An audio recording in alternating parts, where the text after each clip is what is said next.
नमस्कार, मैं हूं मोहन तिवारी और आज के मुद्दे में आपका स्वागत है। आज का मुद्दा काफी अहम है क्योंकि पूरा देश इस समय मना रहा है वैलेंटाइन वीक, लेकिन इसमें बीजेपी की ओर से जो एक नया दांव सामने आया है उसने सियासत को गर्म कर दिया है। वो नया दांव क्या है? 14 फरवरी को वैलेंटाइन डे जब पूरा देश मना रहा होगा, वहीं पशु कल्याण जो बोर्ड है केंद्र का, वो मनाएगा काऊ हग डे। जी हाँ, इसके पीछे वजह क्या है, किस तरीके का इसका पॉलिटिकल असर होगा, इसी पे आज हमारी चर्चा केंद्रित है। काऊ हग डे मनाने के पीछे की अवधारणा क्या है, ये क्यों मनाया जा रहा है और केवल 14 तारीख को ही क्यों चुना गया है, इसी पर आज हमारी चर्चा केंद्रित है। मिलते हैं उन मेहमानों से जो इस चर्चा में हमारे साथ रहेंगे। हम बहुत स्वागत करेंगे स्टूडियो में भाजपा का पक्ष रखने के लिए हमारे साथ मौजूद हैं राजीव चक्रवर्ती जी। हम उनका बहुत बहुत स्वागत करते हैं और इस पूरे मामले में समीक्षात्मक और राजनीतिक नजरिए को बताने की हमारे बीच कोशिश करेंगे बाबूलाल शर्मा जी, जो कि वरिष्ठ पत्रकार हैं।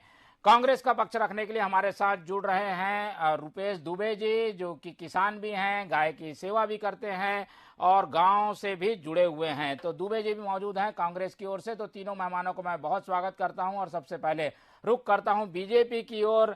बीजेपी की केंद्र में सरकार है, केंद्र की सरकार की एक लाइन तय है, क्या उसी लाइन के तहत 14 फरवरी को वो काऊ हग डे मनाने जा रही है? चक्रवर्ती जी, इस पर सवाल उठ रहे हैं, क्यों मना रहे हैं आप लोग काऊ हग डे और 14 तारीख को आप लोग ने क्यों चुना है?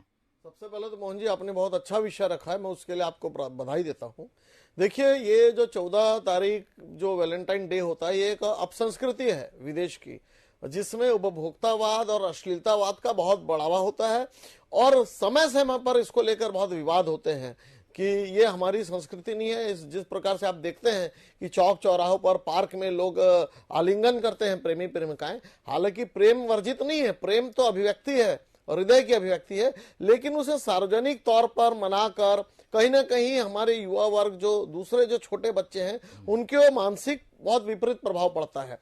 तो इसके समानांतर देखिए, वो जो मनाना चाहे मनाए वैलेंटाइन डे, लेकिन उसके समानांतर जो गौ हमारी माता है, जो कामधेनु है साक्षात, तो उसका पशुपालन विभाग वाले आलिंगन करके, हग डे, हग का अर्थ होता है आलिंगन करना, तो आलिंगन करेंगे, बहुत ही अच्छा संदेश जाएगा। इसमें संदेश जाएगा कि जो कृषक है, जो अपने गौ पूजा करते हैं या जो लोग अपने गौ माता की पूजा करते हैं, वो उस दिन, हालांकि भारत की तीज त्योहार संस्कृति में है, तीजा, पोला और बैल गोपाष्टमी, हम जो गौवंश है उसका हम सम्मान करते हैं, लेकिन उसके साथ एक दिन और यदि हम इस प्रकार से हग करें तो युवा वर्ग में एक संदेश आएगा कि भैया, अगर वैलेंटाइन डे है तो आज गौ माता का हग करो, उनका आलिंगन करो। तो इसके पीछे बहुत अच्छी मंशा है और इसका हम स्वागत करते हैं और बहुत ही अच्छी बात है। मोहन जी, मुख्यमंत्री तो कह रहे हैं कि गाय सिंग मार देगी।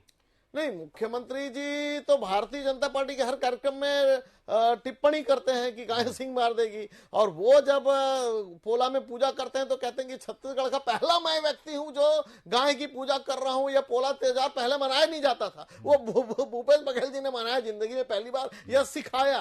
तो ये देखिए, अनर्गल बातें हैं। हर तीज त्योहार का सम्मान होना चाहिए और हर संदेश, इसके पीछे एक बहुत बड़ा संदेश जाएगा पूरे शहर शहर, नगर नगर, गांव गांव, कि गौ हमारी माता है, गौ पूजनीय है और हम ऑर्गेनिक की ओर बढ़े।